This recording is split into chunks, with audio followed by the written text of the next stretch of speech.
స్టెప్లో ఈ function call స్టెప్లో మనకి మళ్ళీ అది ఫంక్షన్ని కాల్ చేయలేదు, అక్కడితో ఎండ్ అయ్యింది.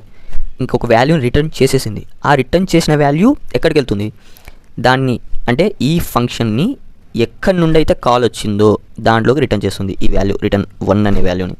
సో మనకి ఇక్కడ నుండి వచ్చింది కాల్, రైట్. సో అందుకు ఇక్కడ మనకి ఈ ఫ్యాక్ట్ ఆఫ్ 1 అనేది కాల్ చేసింది కదా, సో అక్కడ 1 అనేది రీప్లేస్ అవుతుంది, రిటర్న్ అవుతుంది. కాబట్టి ఇప్పుడు 2 స్టార్ 1 అయింది అంటే 2. ఈ 2 దీన్ని ఈ ఫంక్షన్ని ఏదైతే ఫంక్షన్ కాల్ చేసిందో, ఎక్కడైతే ఫంక్షన్ కాల్ ఉందో ఆ ప్లేస్కి రిటర్న్ చేస్తుంది. సో ఇప్పుడు 2 అనేది ఇక్కడికి రిటర్న్ చేస్తుంది. అప్పుడు 3 స్టార్ 2 ఎంత 6. ఈ 6 ఇప్పుడు ఈ ఫంక్షన్ ఎక్కడి నుండి కాల్ అయిందో, ఈ ఫంక్షన్ ఎక్కడి నుండి కాల్ అయిందో ఆ ప్లేస్కి ఈ 3 స్టార్ 2 వాల్యూ 6ని పంపిస్తుంది. ఓకేనా, రిటర్న్ చేస్తుంది. అప్పుడు 4 × 6 24 అవుతుంది. ఇది మెయిన్ ఫంక్షన్లోకి రిటర్న్ చేస్తే ఈ ఫంక్షన్ ఇక అది ప్రింట్ చేసుకుంటుంది. సో